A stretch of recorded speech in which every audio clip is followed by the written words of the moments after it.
이제 다 같이 일어나셔서 영과 진리로 주일 예배를 하나님께 드리시겠습니다. 내가 산을 향하여 눈을 들리라. 나의 도움이 어디서 올까? 나의 도움은 천지를 지으신 여호와에게서로다. 아멘. 할렐루야. 성소에서 주를 찬양하여라. 권능의 궁창에서 주를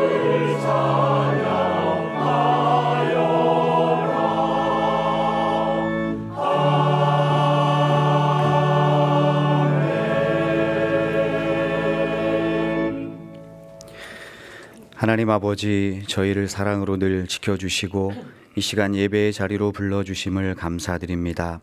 새해를 허락하셔서 하나님 앞에 새 마음, 새 결단으로 서게 하시고 영과 진리로 예배하기를 더욱 소망하게 하심도 감사드립니다. 그러나 여전히 한 주간의 삶을 돌이켜보면 죄의 법과 하나님의 법 사이에서 고민하며 갈등하며 실수하고 넘어졌던 연약한 저희 모습이 있었음을 고백합니다. 부끄러운 저희의 모습을 불쌍히 여겨주시고 용서하여 주시옵소서. 이 시간 예수 그리스도 십자가 은혜를 힘입어 다시금 하나님께 사주의 은총을 경험하는 자리 되기를 소원합니다. 올 한 해 잡힌 바 된 그것을 위해 더욱 달려가는 매 순간이 되게 하시고 삶의 자리에서 늘 하나님을 바라보는 인생길 되게 해 주시옵소서. 또한 이 시간 모든 예배자들이 눈을 들어 영원하신 하나님께 시선을 두고 우리의 도움 되시는 하나님을 간절히 갈망하는 예배 되도록 우리 가운데 임재하여 주시옵소서. 예수님의 이름으로 기도드리며 이제 우리 모두 주님께서 가르쳐 주신 기도를 감히 주님의 이름으로 담대히 드리오니, 하늘에 계신 우리 아버지여, 이름이 거룩히 여김을 받으시오며 나라의 임하옵시며 뜻이 하늘에서 이룬 것 같이 땅에서도 이루어지이다. 오늘날 우리에게 일용할 양식을 주옵시고 우리가 우리에게 죄 지은 자를 사하여 준 것 같이 우리 죄를 사하여 주옵시고 우리를 시험에 들게 하지 마옵시고 다만 악에서 구하옵소서. 대개 나라와 권세와 영광이 아버지께 영원히 있사옵나이다. 아멘.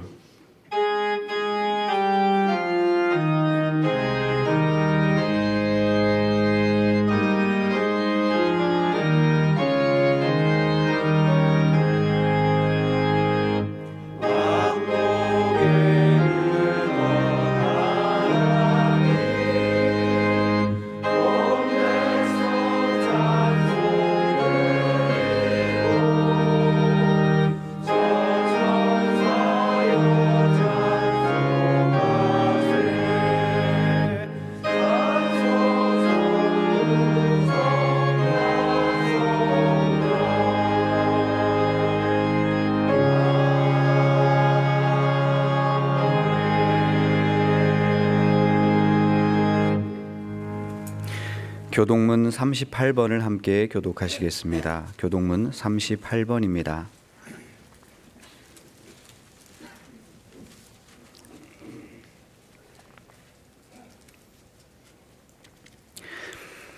지존자여, 시편금과 비파와 수금으로 여호와께 감사하며 주의 이름을 찬양하고 아침마다 주의 인자하심을 알리며 밤마다 주의 성실하심을 벨품이 좋으니이다. 여호와여, 주께서 행하신 일로 나를 기쁘게 하셨으니 주의 손이 행하신 일로 말미암아 내가 높이 외치리이다. 의인은 종려나무같이 번성하며 레바논의 백향목같이 성장하리로다. 이는 여호와의 집에 심겼음이여 우리 하나님의 뜰 안에서 번성하리로다. 그는 늙어도 여전히 결실하며 진액이 풍족하고 빛이 청청하니 여호와의 정직하심과 나의 바위 되심과 그에게는 불의가 없음이 선포되리로다. 아멘. 전능하사 천지를 만드신 하나님 아버지를 내가 믿사오며 그 외아들 우리 주 예수 그리스도를 믿사오니 이는 성령으로 잉태하사 동정녀 마리아에게 나시고 본디오 빌라도에게 고난을 받으사 십자가에 못 박혀 죽으시고 장사한 지 사흘 만에 죽은 자 가운데서 다시 살아나시며 하늘에 오르사 전능하신 하나님 우편에 앉아 계시다가 저리로서 산자와 죽은 자를 심판하러 오시리라.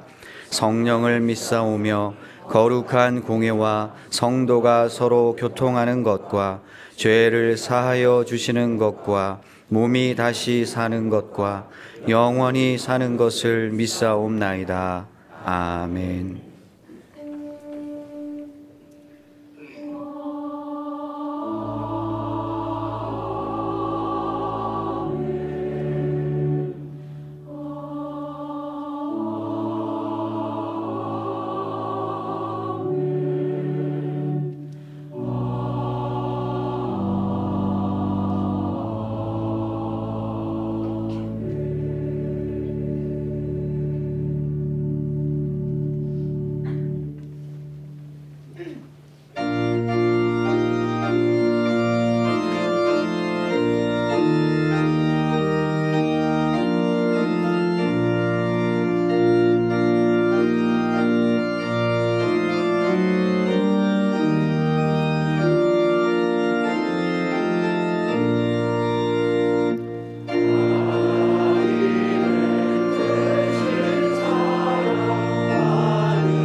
전능하신 하나님, 오늘도 예배의 자리로 저희를 참석하게 해주시고 지난 한 주간의 잘못과 알고 지은 죄, 모르고 지은 죄를 회개하게 하심을 감사드립니다.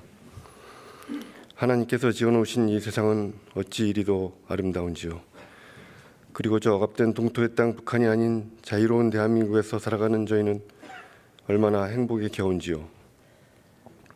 예배에 참석하기 위해 집을 나서며 다시금이 얼마나 다양한 일인가 하고 하나님께 감사한 마음이 절로 나는 것은 저뿐만이 아니리라 생각합니다. 그럼에도 감사한 마음은 가지지 못할 망정 오히려 자신의 이익을 위해 서로 헐뜯고 미워하고 원망하는 삶을 살아가는 경우가 많습니다.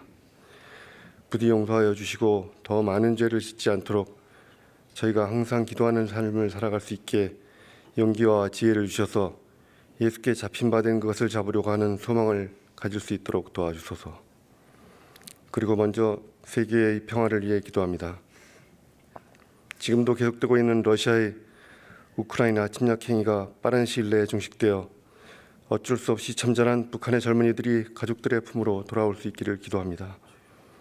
또한 우리나라의 어지러운 시국이 하루속히 해결되어 올바른 국정이 이루어지고 경제가 회복되어 국민들의 삶이 나아지게 되기를 간절히 기도합니다.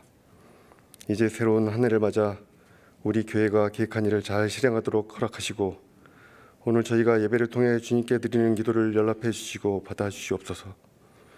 오늘 주님의 말씀을 전하는 정한주 목사에게 성령 충만함과 건강을 허락하시고 예배를 준비하는 교육자들에게도 주님의 복을 내려 주시옵소서. 그리고 아도나이 성가대에는 주님을 향한 아름다운 찬송을 부를 수 있게 은혜 내려주시고 각처에서 봉사하는 이들에게도 복을 내려 주시옵소서. 다음 주일까지 주님의 말씀을 사모하여 다시 모이는 날을 소망하는 마음이 간절하기를 원하며 예수님의 이름으로 기도드립니다. 아멘.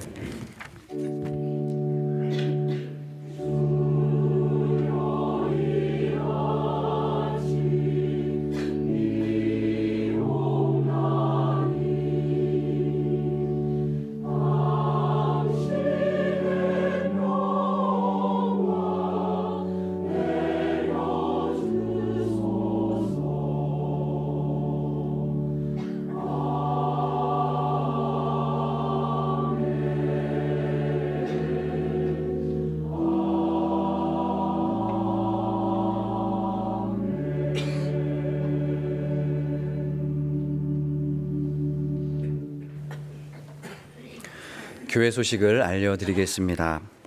구역 상견례를 위한 구역장 성경 공부가 이번 주 수요 성경 공부 시간에 홍보관 예배실에서 있습니다. 구역 상견례는 구역별로 1, 2월 중에 가지시기 바랍니다. 공동의회 투표관리위원회 구성을 위한 운영위원회가 이번 주 수요 성경 공부 후 홍보관 예배실에서 열립니다. 구역장님들은 모두 참석하시기 바라며 참석이 어려우신 분은 위임장을 제출해 주시기 바랍니다. 제55회 유아 세례식이 2월 23일 주일 오후 6시에 홍보관 예배실에서 있습니다. 유아 세례를 원하시는 가정은 유아 세례 신청서를 제출해 주시거나 홈페이지 신청 및 안내에서 신청해 주시기 바랍니다. 통합부 겨울 성경학교가 잡힌 바 된 그것을 잡으려고 라는 주제로 이번 주 토요일에 교육관에서 진행됩니다. 2월부터 시작하는 양화진 봉사관 증축 공사로 인해 주일 2부 예배 공간이 부족해집니다. 공사 기간 매월 2교구씩 예배 시간을 1부, 3부, 4부로 옮겨주시길 부탁드립니다. 각 교구별 일정은 주보를 참고해 주시기 바랍니다. 교회 학교에서 교사로 섬기실 봉사자를 모집합니다. 신앙의 다음 세대를 세워가기 위해 함께 수고해 주실 분은 안내 또는 홈페이지에서 신청해 주시기 바랍니다. 기타 봉사팀 모집 내용과 나머지 교회 소식은 주보를 참고해 주시기 바랍니다. 이제 지난주에 등록하신 분을 환영하겠습니다. 지난주에 등록하신 분은 잠시 자리에서 일어서 주시면 감사하겠습니다. 감사합니다. 다 같이 환영의 노래를 부르겠습니다.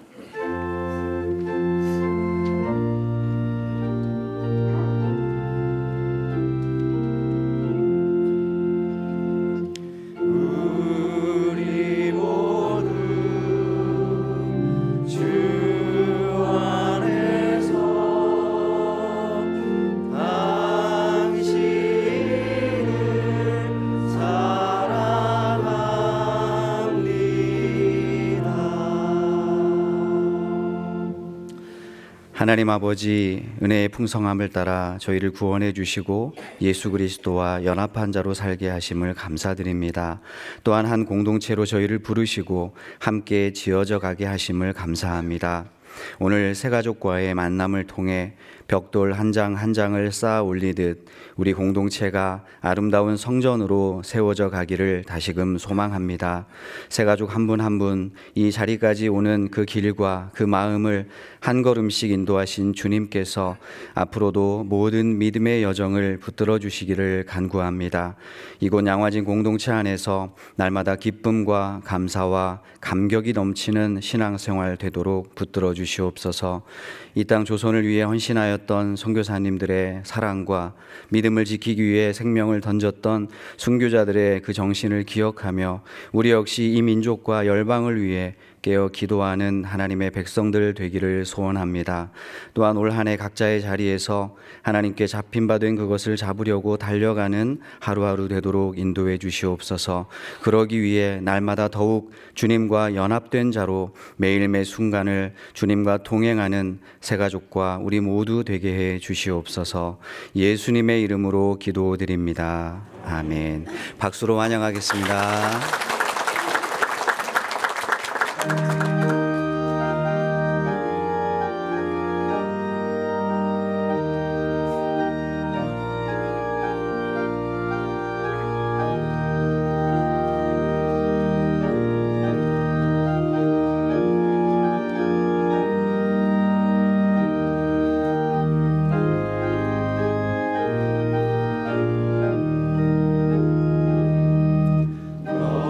예수께 조용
오늘 우리에게 주시는 하나님 말씀은 에베소서 2장 1절에서 7절 말씀입니다. 신약성경 311쪽입니다. 에베소서 2장 1절에서 7절입니다. 제가 봉독하겠습니다. 그는 허물과 죄로 죽었던 너희를 살리셨도다. 그때의 너희는 그 가운데서 행하여 이 세상 풍조를 따르고 공중의 권세 잡은 자를 따랐으니 곧 지금 불순종의 아들들 가운데서 역사하는 영이라. 전에는 우리도 다 그 가운데서 우리 육체의 욕심을 따라 지내며 육체와 마음에 원하는 것을 하여 다른 이들과 같이 본질상 진노의 자녀이었더니 긍휼이 풍성하신 하나님이 우리를 사랑하신 그 큰 사랑을 인하여 허물로 죽은 우리를 그리스도와 함께 살리셨고 너희는 은혜로 구원을 받은 것이라. 또 함께 일으키사 그리스도 예수 안에서 함께 하늘에 앉히시니 이는 그리스도 예수 안에서 우리에게 자비하심으로써 그 은혜의 지극히 풍성함을 오는 여러 세대에 나타내려 하심이라. 아멘.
조선시대 세종대왕 때 한글 즉 훈민정음이 창제된 후 반포하기 1년 전 그것을 시험하기 위해서 처음 한글로 만들어 펴낸 책 서사시가 용비어천가입니다. 용비어천가는 모두 125장으로 구성되어 있는데 그 중에서 가장 유명한 장이 2장일 것입니다. 그 내용을 현대국어로 바꾸어 표현하면 이러합니다. 뿌리 깊은 나무는 바람에 안이 흔들림으로 꽃 좋고 열매 만나니 샘이 깊은 물은 가뭄에 안이 그침으로 내가 되어 바다에 가나니. 이 시는 우리나라 만원권 지폐 앞면에 세종대왕의 초상화와 함께 기록되어 있습니다. 용비어천가 2장의 의미는 조선의 기초가 튼튼하여 내후 외환에도 흔들리지 않고 번성하여 영원한 발전이 있기를 기원한다는 것입니다. 용비어천가 2장과 비슷한 내용이 구약 성경 예레미야에도 있습니다. 예레미야 17장 7절과 8절이 이러합니다. 그러나 무릇 여호와를 의지하며 여호와를 의뢰하는 사람은 그 사람은 복을 받을 것이라. 그는 물가에 심어진 나무가 그 뿌리를 강변에 뻗치고 더위가 올지라도 두려워하지 아니하며 그 잎이 청청하며 가무는 해에도 걱정이 없고 결실이 그치지 아니함 같으리라. 하나님을 믿고 의지하는 사람은 물가에 심어진 나무와 같다고 말씀합니다. 용비어천가의 뿌리 깊은 나무와 예레미야의 물가에 심어진 나무는 외견상 비슷해 보이지만 실상은 아주 다릅니다. 뿌리 깊은 나무는 스스로 심어졌기 때문에 스스로 모든 것을 책임져야 합니다. 바람에 흔들리지 아니하는 것도, 꽃을 피우는 것도, 열매를 맺는 것도 전적으로 자기 책임입니다. 그래서 뿌리 깊은 나무는 내적인 신을 강조하는 동양 철학적 사상을 잘 반영합니다. 즉 자신이 신이기에 스스로 모든 것을 할 수 있다고 생각합니다. 오래전에 한 스포츠 회사 제품 광고에서 유명 야구 선수가 야구공을 던지며 이렇게 말했습니다. 나를 만드는 것은 결국 나 자신이다. 이것이 내적인 신을 강조하는 동양 철학적 표현입니다. 반면에 물가에 심어진 나무는 빨아올릴 물에 대한 걱정은 하지 않아도 됩니다. 심어주신 분이 물을 공급해 주실 것이기 때문입니다. 나무는 있는 힘을 다해서 물을 뿌리에서 나무 끝까지 빨아올리면 열매를 맺게 해주시는 분이 계십니다. 그래서 물가에 심어진 나무는 외적인 신, 즉 하나님을 강조하는 기독교적 표현입니다. 구원자가 나의 밖에 계셔서 나를 영원한 죽음에서 영원한 생명으로 건져 올려주십니다. 또한 구원자가 내 안에 거하셔서 나와 동행해 주십니다. 우리는 본래 우리의 허물과 죄 안에서 또한 우리의 허물과 죄로 인해서 죽었던 존재였습니다. 그래서 이 세상 풍조와 공중의 권세 잡은 자 그리고 육체의 욕심을 따라서 살았습니다. 그런 우리는 하나님께서 보시기에 불순종의 아들들이었고 진노의 자녀였습니다. 그러했던 우리가 어떻게 살아나게 되었고 하나님의 진노에서 벗어날 수 있게 되었는지 이렇게 말씀합니다. 오늘 본문 4절에서 6절이 이렇게 증가합니다. 긍휼이 풍성하신 하나님이 우리를 사랑하신 그 큰 사랑을 인하여 허물로 죽은 우리를 그리스도와 함께 살리셨고 너희는 은혜로 구원을 받은 것이라.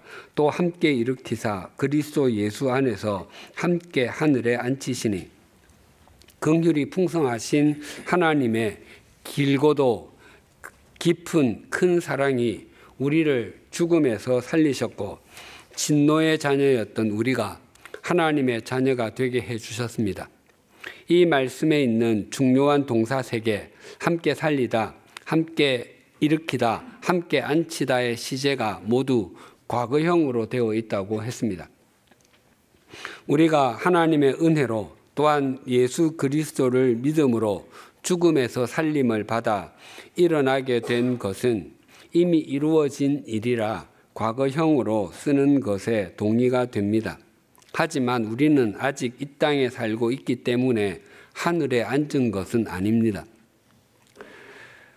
그래서 그리스도 예수 안에서 함께 하늘에 앉히실 것이라 라고 미래형으로 말씀하셔야 할 것 같은데 과거형으로 말씀합니다. 성경에서 미래에 일어날 일이지만 그것이 일어날 것이 너무나 확실해서 미리 일어난 것처럼 표현하는 것을 예언적 과거 또는 예언적 완료라고 합니다. 로마서 8장 30절이 이러합니다. 또 미리 정하신 그들을 또한 부르시고 부르신 그들을 또한 의롭다 하시고 의롭다 하신 그들을 또한 영화롭게 하셨느니라. 하나님께서는 세상이 지어지기도 전에 우리를 그리스도 안에서 정하여 주셨습니다. 만약 하나님께서 우리를 미리 정하여 주셨을지라도 부르지 않으셨다면 우리에게는 아무런 일이 일어나지 않았을 것입니다. 세상살이에서 이런 일들이 적지 않게 일어나곤 합니다. 자신의 지나온 삶을 돌아보고 자신이 받은 은혜에 조금이라도 보답하기 위해서 누구누구와 함께 식사를 나누어야 되겠다고 마음속으로 정합니다. 그러나 차일피일 미루다가 부르지 못했는데 어느 날 그분의 부고 소식을 듣습니다. 하나님께서는 우리를 지으신 분이시기에 우리가 어떤 존재인지를 다 압니다. 그래서 하나님께서는 하나님의 때에 하나님의 방법으로 하나님의 사람을 통해서 우리를 부르셨습니다. 그 하나님의 부르심으로 인해서 우리는 오늘 이 예배의 자리에 있게 되었습니다. 또한 우리는 하나님 앞에서 불순종의 자녀였고 진노의 자녀였지만 예수 그리스도의 십자가와 십자가의 예수 그리스도를 통해서 우리의 죄를 넘어가 주심으로 우리는 의로운 존재가 되었고 우리가 서로 성도님이라고 부를 수 있게 되었습니다. 하나님께서 우리를 의롭게 해주지 않으셨다면 있을 수가 없는 일입니다. 또한 우리를 영화롭게 해주셨다고 하십니다. 우리를 미리 정하여 주시고 우리를 불러주시며 우리를 의롭게 해주심은 하나님께서 전적으로 하신 일이고 하나님과 우리 사이에 일어난 것입니다. 그러나 영화롭게 되는 것은 우리와 다른 사람의 관계도 포함됩니다. 그래서 우리가 하나님의 나라에서 영화롭게 되는 데까지 나아가기 위해 우리에게는 거룩한 삶, 구별되는 삶을 살아야 하는 성화의 의무가 있습니다. 그것은 잡힌 바 된 그것을 잡으려고 달려가는 것이다 라고 할 수 있습니다. 그런데 하나님께서 우리를 미리 정하심, 부르심, 의롭다 하심, 영화롭게 하심이 헬라어 성경에는 모두 다 과거형으로 기록되어 있습니다. 미리 정하심, 부르심, 의롭다 하심은 이미 이루어진 일이라 과거형으로 쓰는 것이 맞지만 영화롭게 하심은 미래의 일이라 미래형으로 써야 할 것만 같습니다. 그럼에도 과거형으로 기록한 것은 그것이 이루어질 것이 너무나 확실해서 이미 일어난 것처럼 표현하여 예언적 과거로 쓴 것입니다. 또한 하나님께서는 허물과 죄로 죽은 우리를 그리스도와 함께 살리셨고 그리스도와 함께 일으키셨으며 그리스도 예수 안에서 함께 하늘에 앉게 해주셨습니다. 우리는 예수 그리스도와 함께가 아니었다면 살림을 받는 일도 없었고 일으킴을 받는 일도 없었으며 하늘에 앉게 되는 일도 없었다는 것입니다. 그래서 성경 여러 곳에서 예수 그리스도와 우리는 분리된 존재가 아니라 하나 된 존재인 것을 강조합니다. 로마서 8장 9절이 이러합니다. 만일 너희 속에 하나님의 영이 거하시면 너희가 육신에 있지 아니하고 영에 있나니 누구든지 그리스도의 영이 없으면 그리스도의 사람이 아니라. 예수님께서는 예수님과 동일 본질이신 성령님이 없는 사람은 그리스도인이 아니라고 하십니다. 우리는 예수 그리스도와 연합된 존재입니다. 물을 담고 있는 단지는 물단지라고 불리고 꿀을 담고 있는 단지는 꿀단지로 불립니다. 담고 있는 내용이 그 틀을 규정합니다. 미술가는 그 속에 미술을 가득 담고 있고 음악가는 그 속에 음악을 가득 담고 있습니다. 자신이 담으려고 하는 것을 더 많이, 더 제대로 담기 위해서 담지 말아야 할 것들은 다 버립니다. 그래서 예술 작품이 구현됩니다. 그리스도의 사람은 그리스도의 영을 담고 있습니다. 그리스도의 영을 풍성히 그리고 제대로 담기 위해서는 담지 말아야 할 것은 다 버립니다. 그래서 우리의 몸은 성령님께서 계신 성령의 전이라고 합니다. 하나님께서 우리를 그리스도와 함께 살리시고 일으키셔서 하늘에 앉게 해주셨다면 우리는 하늘에 앉은 사람답게 살아가야 할 의무가 있습니다.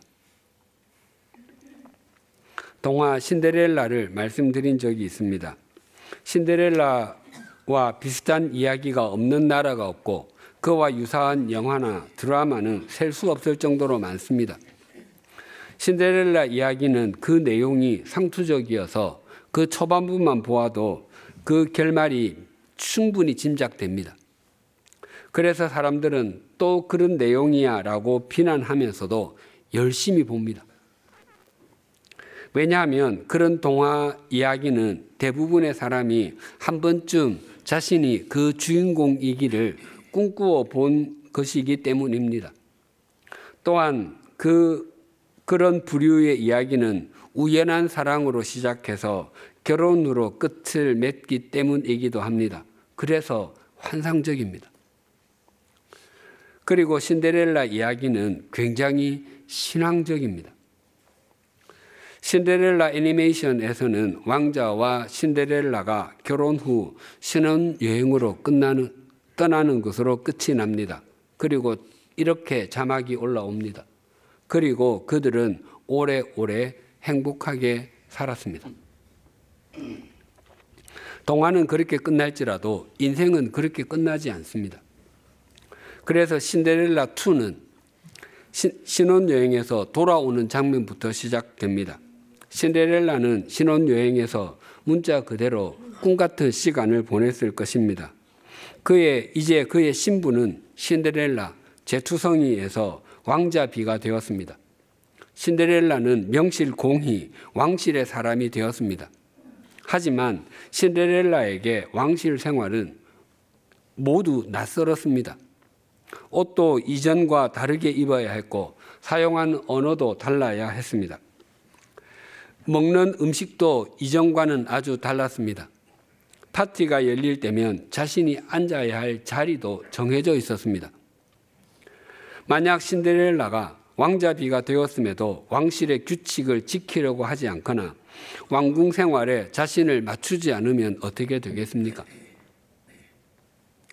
그의 신부는 왕자비일지라도 그의 수준은 신데렐라, 제투성이 그대로일 것입니다. 신데렐라가 왕자비가 된 것은 전적으로 왕자의 선택이었습니다.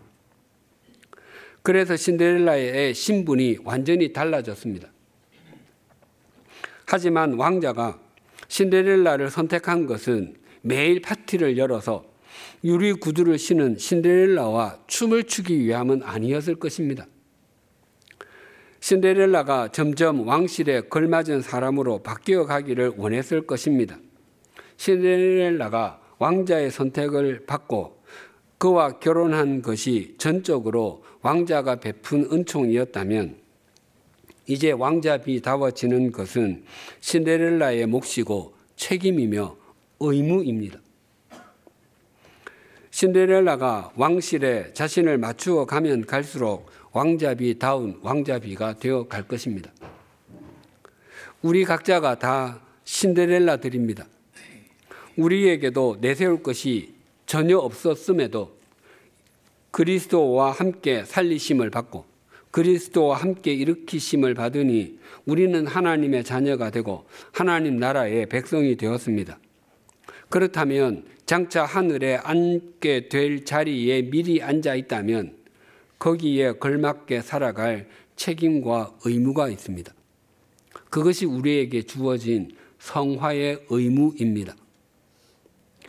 우리는 본래 허물과 죄로 인해 죽었던 존재였습니다.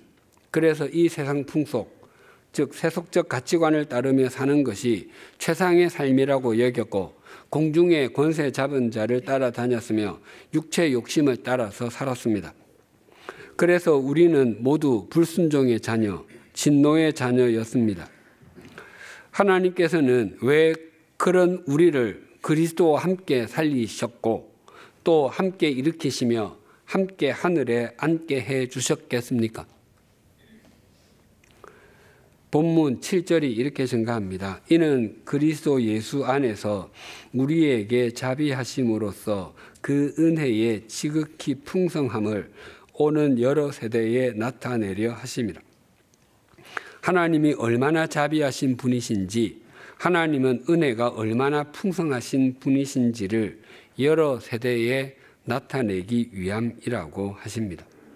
여러 세대 속에 나도 포함되고 우리도 포함이 됩니다. 믿음 생활을 나의 하나님으로에서 출발해서 너의 하나님, 우리의 하나님, 모두의 하나님으로 성장하고 성숙하는 것도 좋지만 하나님은 어떤 분이신가에서 출발해야 바르게 성장하고 성숙하게 됩니다. 나의 하나님에서 출발하면 자칫 나만의 하나님으로 여겨 하나님을 굉장히 이기적으로 수용하게 되고 다른 사람의 하나님을 만나게 될 때 시기하거나 질투할 수 있습니다. 왜 하나님은 나에게는 응답해 주시지 않으시며 뜻을 알려주시거나 인도해 주시지 않으십니까? 라고 반응할 수 있습니다. 그러나 하나님이 어떤 분이신가에서 출발을 하게 되면 하나님이 다른 사람에게 응답하시고 뜻을 알려주시며 인도해 주시는 분이시라면 나에게도 응답하시고 뜻을 알려주시며 인도해 주시는 분이시겠구나라고 수용하게 됩니다. 즉 하나님을 주관적으로가 아니라 객관적으로 인식하는 것입니다. 이 말씀에 대한 좋은 예가 성경에 있습니다. 디모데전서 1장 13절과 14절이 이러합니다. 내가 전에는 비방자요 박해자요 폭행자였으나 도리어 긍휼을 입은 것은 내가 믿지 아니할 때에 알지 못하고 행하였음이라. 우리 주의 은혜가 그리스도 예수 안에 있는 믿음과 사랑과 함께 넘치도록 풍성하였도다. 사도 바울이 가장 나중에 써서 보낸 편지가 디모데 전후서입니다. 바울은 거기에서 자신이 과거에 어떤 존재였는지 세 단어로 표현합니다. 비방자, 박해자, 폭행자입니다. 비방자는 말로 상대를 모독하는 사람이라는 의미입니다. 이 단어는 인간이 주로 신성 모독할 때 사용하였습니다. 하나님이 있으면 나와보라고 해. 하나님을 믿느니 내 주먹을 믿지. 내가 하나님이야. 이런 것과 비슷한 개념입니다.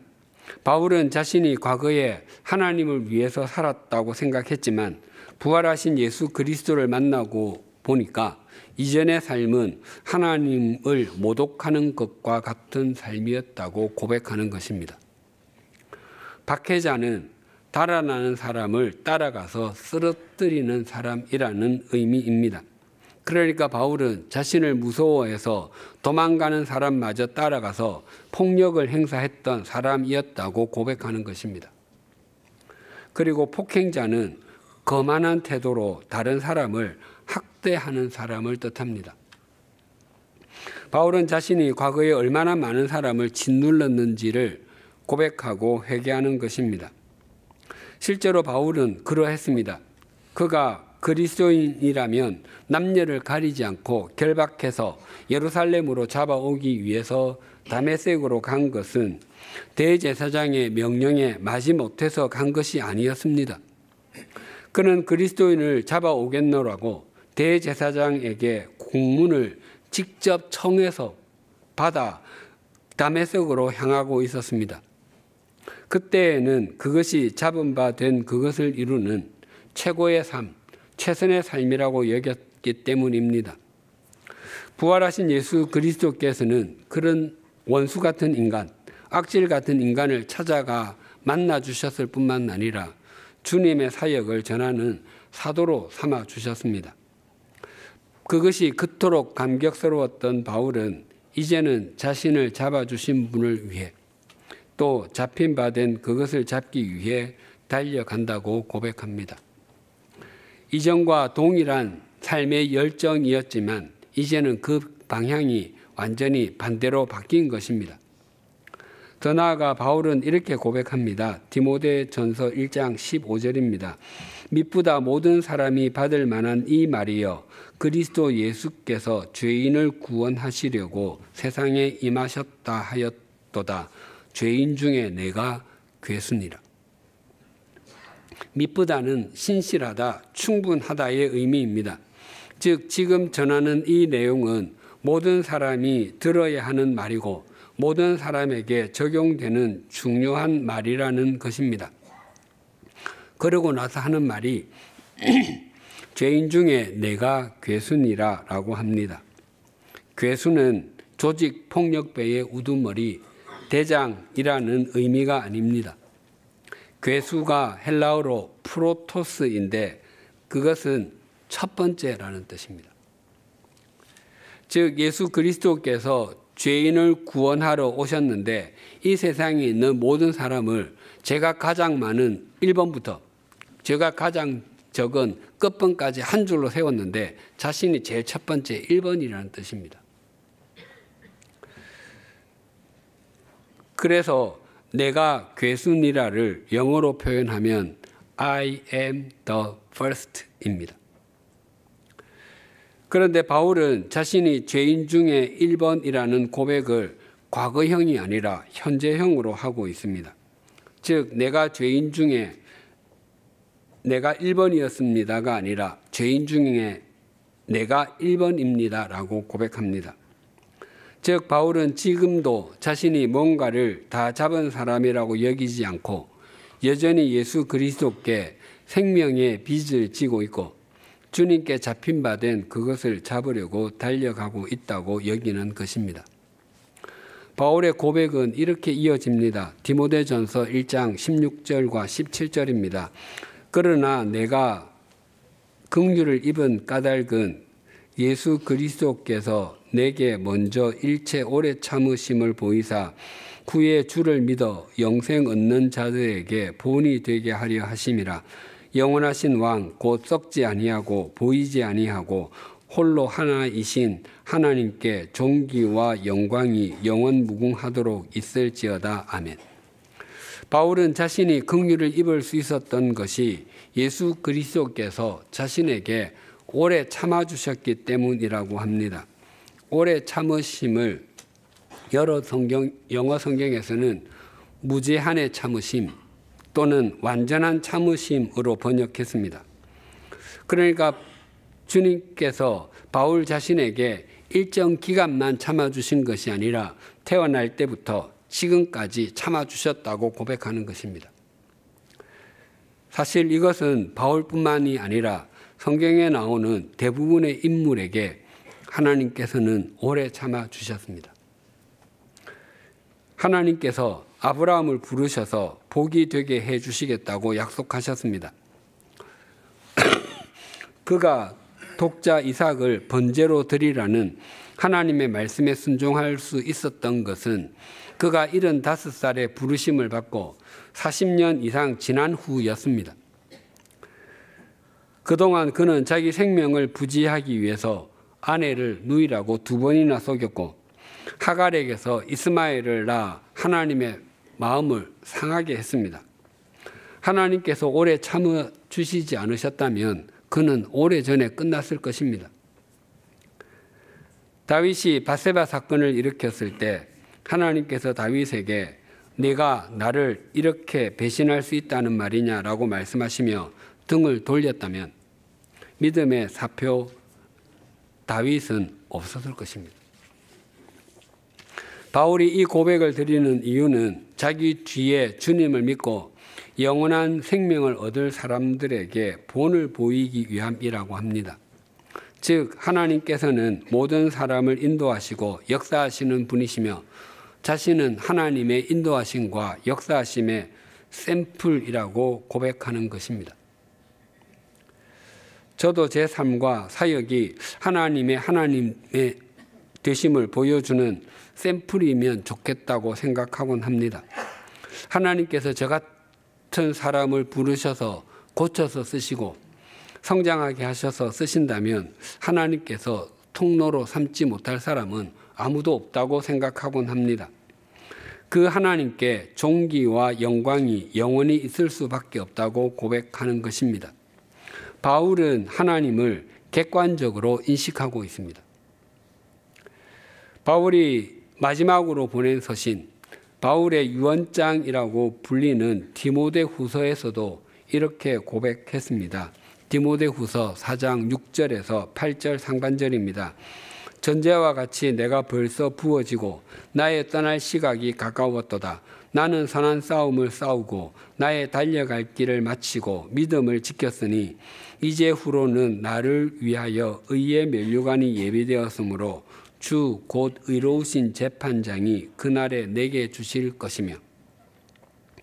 바울은 그리스도인으로서 그리스도의 사도로서 신실하게 그리고 열심히 살았습니다. 그래서 그가 이 땅에서 마지막 숨을 내어 쉬는 날 인생의 심판자이신 하나님께서 자신에게 의의 면류관을 씌워주실 것을 확신했습니다. 면류관은 운동 경기에서 1등을 차지한 선수가 받는 월계관과 왕이 쓰는 왕관을 의미합니다. 월계관이나 왕관은 그 모양이나 크기, 재질 등은 다를지라도 오직 한 사람에게만 주어진다는 면에서는 동일합니다. 월계관은 1등한 사람에게만, 왕관은 그 나라의 왕에게만 씌워집니다. 바울이 하나님께서 자신에게 의의 면류관을 씌워주신다고 말하는 것은 자신이 이 땅에서의 1등의 삶을 살았고 자신이 왕과 같은 존재이기 때문이 아닙니다. 바울의 고백은 이렇게 이어집니다. 디모데후서 4장 8절입니다. 이제 후로는 나를 위하여 의의 면류관이 예비되었으므로 주 곧 의로우신 재판장이 그날에 내게 주실 것이며 내게만 아니라 주의 나타나심을 사모하는 모든 자에게도니라. 바울은 자기 자신만 의의 면류관을 받는 것이 아니라 주님의 재림을 믿으며 주님을 쫓아 사는 사람은 누구든지 자신과 똑같은 면류관을 받게 될 것이라고 고백합니다. 즉 바울은 하나님을 주관적으로가 아니라 객관적으로 알고 고백합니다. 사도 바울은 그리스도 예수께 잡힌 바 된 그것을 잡으려고 달려갔습니다. 그의 삶은 모든 그리스도인에게 하나님이 어떤 분이신지를 알려주는 통로가 되었고 그리스도인이 걸어야 할 길의 이정표가 되었습니다. 우리도 잡힌 바 된 그것을 잡으려고 달려가면 우리의 삶이 하나님의 자비하심을 보여주는 통로가 되고 그리스도인이 걸어야 할 길의 이정표가 됩니다. 이는 그리스도 예수 안에서 우리에게 자비하심으로써 그 은혜의 지극히 풍성함을 오는 여러 세대에 나타내려 하심이라. 기도하시겠습니다.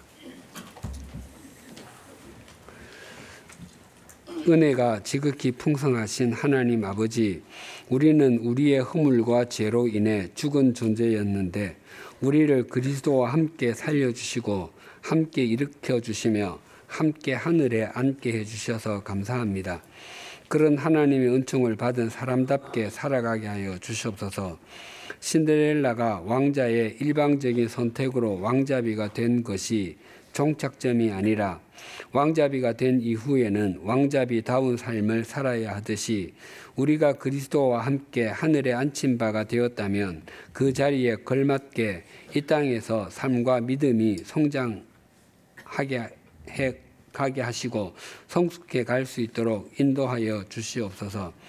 사도 바울이 과거에 자신은 비방자, 박해자, 폭행자이었지만 자신이 긍휼을 입었던 것은 후에 주님을 믿어 영원한 생명을 얻을 사람들에게 본이 되기 위함이라고 했습니다.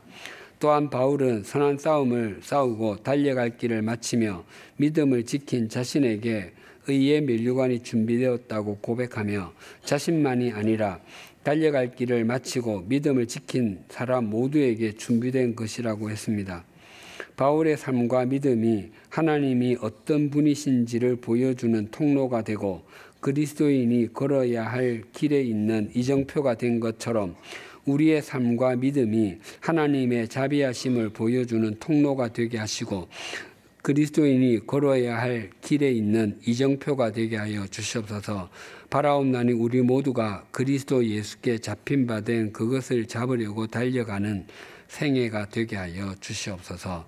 예수님의 이름으로 기도드립니다. 아멘.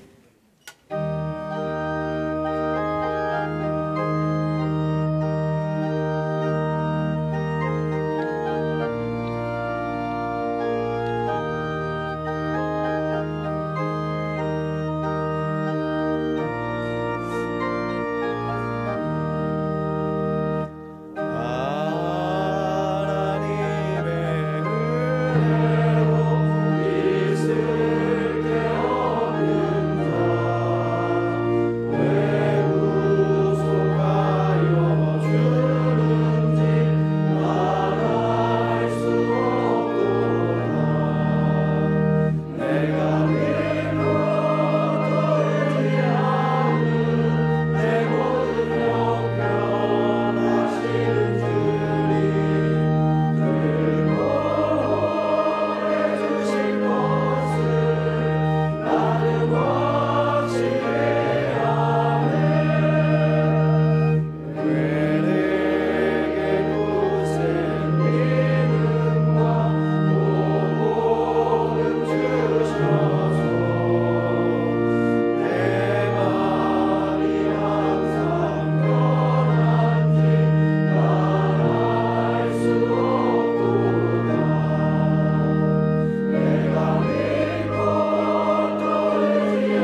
하나님 아버지, 오늘도 생명의 말씀을 통해 그리스도 안에서 우리에게 베풀어 주신 놀라운 은혜를 깨닫고 기억하게 하심을 감사드립니다. 우리의 죄된 본성과 세상 유혹으로 늘 넘어지고 부족한 모습임에도 끝까지 오래 참아주시고 기다려주시는 주님의 사랑에 감사의 고백을 드립니다. 여전히 부족하지만 한 걸음씩 주님을 더 닮아가는 성화의 여정이 되도록 날마다 성령님의 도우심을 의지하는 저희 삶이 되게 해 주시옵소서. 그리하여 우리의 삶과 믿음을 통해 하나님의 자비와 사랑이 증거되는 작은 통로와 이정표 되도록 저희를 매 순간 붙잡아 주시옵소서. 이 시간 하나님께 마음과 정성으로 예물을 올려드립니다. 이 예물이 쓰이는 곳마다 하나님의 지극히 크신 은혜의 소식이 전파되고 증거되도록 역사해 주시옵소서. 신실한 그리스도인들이 더 많이 세워지게 하시고 어려운 이웃들에게 따뜻한 주님의 사랑으로 전해지게 해 주시옵소서. 드릴 수 없어 마음과 사랑을 드리는 분들에게 드릴 수 있는 은총을 또한 허락해 주시옵소서. 예수님의 이름으로 봉헌 기도 드립니다. 아멘. 주위에 계신 분들과 인사를 나누시겠습니다.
우리 주 예수 그리스도의 은혜와 하나님 아버지의 사랑과 성령님의 교통하심이 자신의 삶과 믿음을 통하여 하나님의 자비하심을 보여주는 통로가 되고 그리스도인이 걸어야 할 길에 이정표로 살아가기를 소망하고 결단하는 주님의 사람들과 100주년 기념교회 위에 지금으로부터 영원토록 함께해 주시기를 간절히 축원하옵나이다. 아멘.